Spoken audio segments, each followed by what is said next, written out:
શ્રી ગિરિરાજ ધરણ કી જય. વાલા વૈષ્ણવ, આપ સર્વેને મારા જય શ્રી કૃષ્ણ. આજે આપણે કૃષ્ણ અર્પણ ચેનલમાં ભક્ત કવિ શ્રી દયારામભાઈ વિશેનું સત્સંગ કરીશું. જો તમે આ ચેનલમાં નવા હો તો તમે આ ચેનલને લાઈક અને સબસ્ક્રાઈબ કરજો અને આ સત્સંગનો બીજા વૈષ્ણવની સાથે શેર કરજો. જીવનનો સાચો લાભ કયો?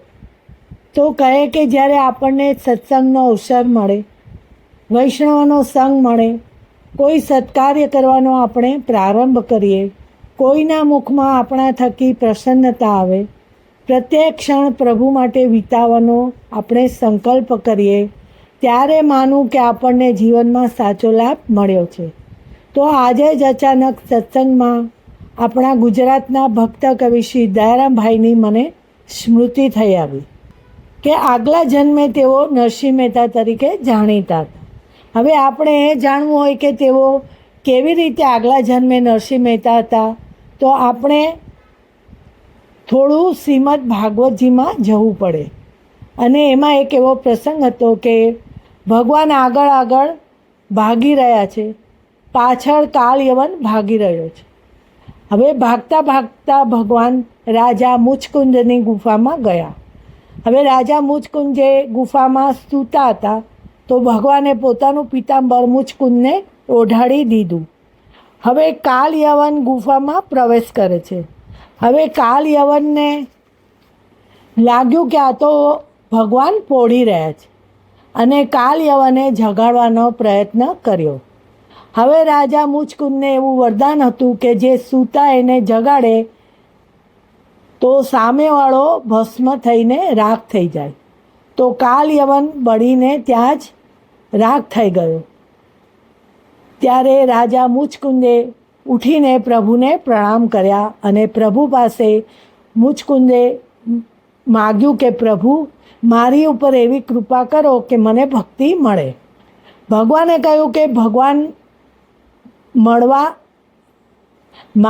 માગવા તો સહેલા છે, પણ ભક્તિ મળવી દુર્લભ છે. પ્રભુએ કહ્યું કે તમને ભક્તિ તો મળશે, પણ હજી તમારે હજી જન્મ લેવો પડશે.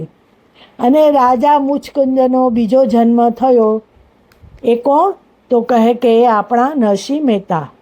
નરસિંહ મહેતાનો જે જન્મ થયો તેમાં તેમને ભક્તિ પણ ખૂબ મળી, ભગવાનના દર્શન પણ થયા અને અનેક અદ્ભુત રચનાઓ તેમણે કૃષ્ણ ભક્તિની કરી. એકવાર તો તેઓ શંકર ભગવાન સાથે સદેહે સ્વર્ગમાં પણ ગયા અને પ્રત્યક્ષ રાસલીલા તેમને નિહાળી. ભક્તિ રસથી ભરેલી તેમની રચના નાગર નંદજીના લાલ, રાસ રમનતા મારી નથણી ખોવાણી, એ પણ આખો રાસલીલા જોતા જોતા આ રચના તેમણે કરી. અને એ જ નરસિંહ મહેતાનો જે બીજો જન્મ થયો તે આપણે ત્યાં શ્રી વલ્ભાખ્યાનના ગાનાર એવા શ્રી ગોપાલલાલજી પણ નરસિંહ મહેતાના જન્મ વખતે જાણતા અજાણતા પણ તેમનાથી પ્રભુને ઘણો શ્રમ આપી દેવાયો હતો કે મારી હુંડી સ્વીકારો મહારાજ રે શામળા ગીરધારી, મારી હુંડી સામળિયાને હાથ રે શામળા ગીરધારી. અને અનેક વખતે પ્રભુને દોડતા દોડતા આવવું પડતું અને પ્રભુને ખૂબ શ્રમ લેવો પડતો. હવે ગોપાલદાસજીને થયું કે નરસિંહ મહેતાના અવતારમાં જો મેં ખૂબ પ્રભુને ઘડી ઘડી બોલાવી અને વાણી દ્વારા તેમને ખૂબ શ્રમ આપ્યો છે, માટે મારે હવે આ જન્મે કંઈ બોલવું જ નથી. માટે ગોપાલદાસજી મુખ બનીને આવ્યા. પરંતુ જ્યારે શ્રી ગુસાઈજીએ કૃપા કરી, મુખમાં ચરબી તાંબુલ પધરાવી કૃપા કરી, ત્યારે તેમની વાણી ખુલી અને તેમણે નવ વલ્ભાખ્યાન ગાયા. હવે ભક્ત કવિ જે એમનો બીજો જન્મ ભક્ત કવિ તરીકેનો હતો, તો ભક્ત કવિ દયારામભાઈનો જન્મ વિક્રમ સંવત 1773માં ડભોઈમાં મોસાણને ગામ ડભોઈમાં થયો હતો. તેમના પિતા પ્રભુરામ ભટ્ટ નર્મદાના કિનારે ચાણોદમાં રહેતા હતા, પણ માતા મહાલક્ષ્મીનું પિયર ડભોઈવાસી હતું. એટલે એમનો જન્મ મોસાળને ગામ ડભોઈમાં થયો હતો. તેઓ જ્ઞાતિએ નાગર બ્રાહ્મણ હતા. ગૌવર્ણ એકવડીઓ બાંધો અને કહેવાય છે કે તેઓ પાન ખાતા ત્યારે ગળાની આરપાર પાનનો લાલ રંગ દેખાતો. બચપણમાં તેમણે માતા પિતા ગુમાવ્યા હતા. તેથી તેમણે તેમનું બાળપણ તેમના મોસાળમાં ડભોઈમાં વિતાવ્યું હતું. માતા પિતા ખૂબ જ પુષ્ટિમાર્ગી હતા. તેથી નાનપણથી તેમને ભક્તિનું સિંચન થયું હતું. તેથી તેઓ કૃષ્ણ ભક્તિમાં મગ્ન થયા હતા. ચોમેર ફેલાઈ જાય તેવું તેમનું સ્વર માધુર્ય હતું. તેઓ પૂર્ણ મર્યાદી હતા. તેમને બાળપણમાં ગોસ્વામી દેવકીનંદનજીએ બ્રહ્મ સંબંધની દીક્ષા આપી હતી. બાળપણમાં જ માતા પિતાની છત્રછાયા ગુમાવી દીધી હતી, એટલે વિશેષ વિદ્યાભ્યાસ તેઓ કરી શક્યા ન હતા. ડભોઈ ગયા પછી થોડા વખતે મામાએ લગ્ન કરવાનો આગ્રહ કર્યો, એટલે લગ્નની પરોજણમાં ન પડવા ઈચ્છતા દારામભાઈ યાત્રાળુઓના સંઘ સાથે 4 ધામની યાત્રામાં જોડાઈ ગયા. ત્યારે ઉંમર માંડ 14-15 વર્ષની હતી. આ યાત્રામાં કુલ 12 વર્ષ દેશાટન કર્યું.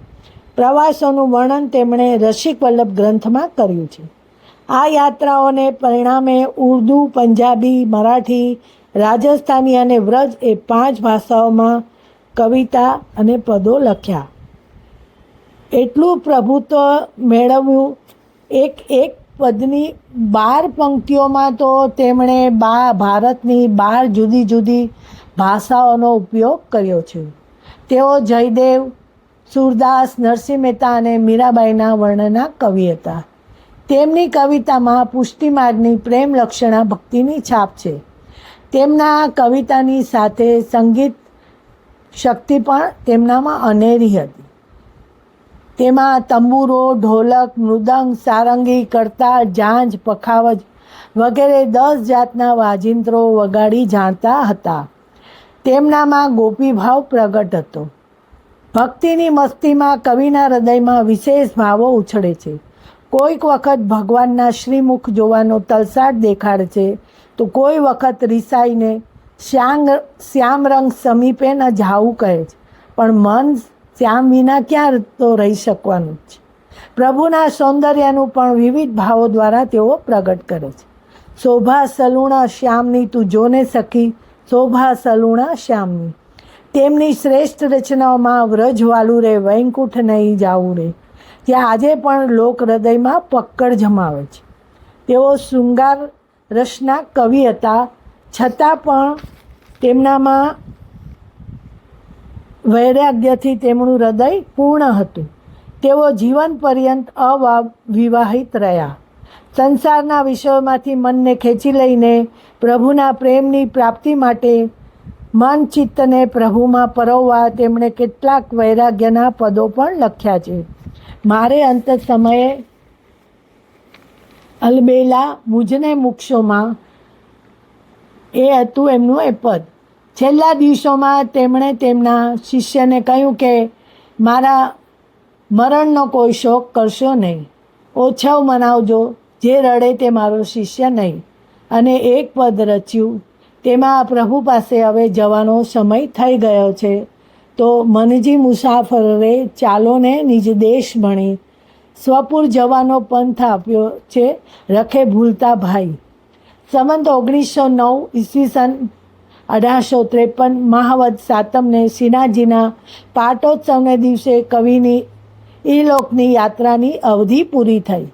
તેમના મૃત્યુના 3-4 વર્ષ પહેલાં જ વ્રજયાત્રામાં દયારામભાઈને શ્રીનાથજીનું સ્વપ્ન દર્શન થયું હતું. તેમના પુસ્તક અનુભવ મંજરીમાં તેમણે આ પ્રસંગ લખ્યો છે. આ શ્રીનાથજીના સ્વપ્ન દર્શનમાં કવિએ સામેથી પૂછ્યું કે મારી આયુ કેટલી છે? ત્યારે શ્રીનાથજીએ જવાબ આપ્યો કે હજી 2-3 વર્ષ બાકી છે, અને ખરેખર 74 વર્ષની ઉંમરમાં 25મી ફેબ્રુઆરી 1853ના રોજ તેમનો દેહાંત થયો. તો આ દારાભાઈ વિશે તો અનેક એટલા બધા પ્રસંગો અને એટલી એમની ગરબીઓ ખૂબ જ પ્રચલિત છે કે જે આપણે ગરબીઓ ગાઈએ તો આપણા ભક્તિના આપણું મન પણ હિલોળે ચડી જાય. એવી સુંદર ખૂબ ખૂબ સુંદર રચનાઓ તેમણે કરી છે. તો આજે આપણે આ સત્સંગ શ્રી ઠાકોરજીના ચરણોમાં સમર્પિત કરું છું. બોલો શ્રી વલ્લભાધીશ કી જય.